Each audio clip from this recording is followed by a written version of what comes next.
I'm going to bring in former acting DHS Secretary under President Trump and now Heritage Foundation visiting fellow Chad Wolf. Chad, by the way, I let the audience know that we did reach out to Secretary Mayorkas, and so far I have not heard back. Now, Chad, the policies, let's be quite frank, from the campaign trail all the way up into the inauguration and even now, seem to be an invitation that the world is picking up on, hence the crisis at the border. You got to believe it's going to get a lot worse than this.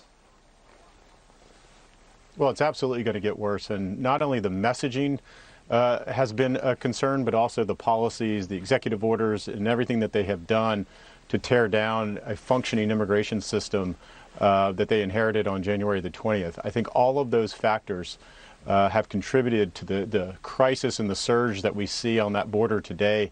And as far as I can tell, their path forward is to simply treat this as a capacity issue and trying to process more individuals coming into the country versus border security versus the rule of law and holding those accountable that break the law. And that's what's concerning here, and I think the crisis will continue. I spoke with the mayor of a border town, Gila, Arizona, and we talked about the composition of some of the people who've been stopped at the border from far away as Africa, Romania. Certainly it would stand to reason that terrorists see this, folks who are on a terror watch list, and everyone kind of gets a sense how porous it is and how much easier it might be to get through. Can you quantify yet just how significantly the increased terror threat could be because of this? Well, I think anytime that you have significant surge, a significant number of individuals, whether it was caravans back in 2019 or a rush of individuals like we see today, the concern there is that bad people, terrorists, suspected or known terrorists, or what we call special interest aliens are going to embed themselves in that flow of people and somehow cross into the U.S. And either elude Border Patrol or get released into the interior, as they're doing with most families today. And so that's the concern. And we saw that back in 2019.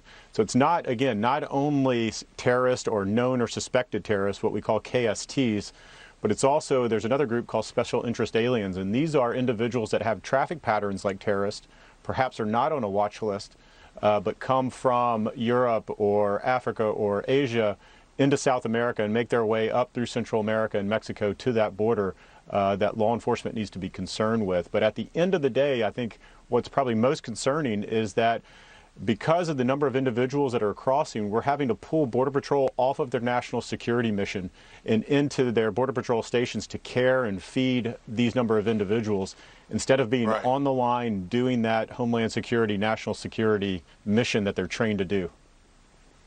Chad, I went to the website today for Border Customs and Border Protection, and just some of these numbers are staggering. Unaccompanied alien children from 0 to 17, Big Bend up 166%, Del Rio up 141%, El Paso up 144%.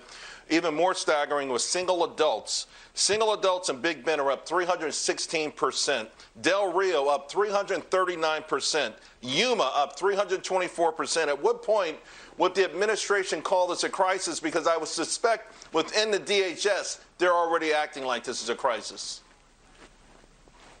Oh, well, absolutely. They are certainly acting like a crisis, as well as they should, because that's what it is a full-blown crisis. The border is on fire at the moment, and you need to be concerned. You talked about unaccompanied alien children, UACs earlier. We know that's a concern. I think that the department continues to talk about 6- and 7-year-olds, knowing that 75% of unaccompanied alien children are between the ages of 15 and 17, and the vast majority of those are male. And so they are doing that for an intention. They're trying to appeal to people's emotions, knowing that only 25% are under the age of 15. So we need to be very clear with the American people. What is the threat? What are the populations coming across that border? And then there's various ways to deal with them. The family units are also concerning, up over 170% in February over January as well. Chad Wolf, thank you very much. Appreciate it. Thanks for watching the Heritage Foundation's YouTube channel. With more than 500,000 members, we are the nation's largest conservative research and education institution. We believe the principles and ideas of the American founding are worth conserving and renewing. Please help us further our mission by subscribing to this channel and sharing our videos with your family and friends.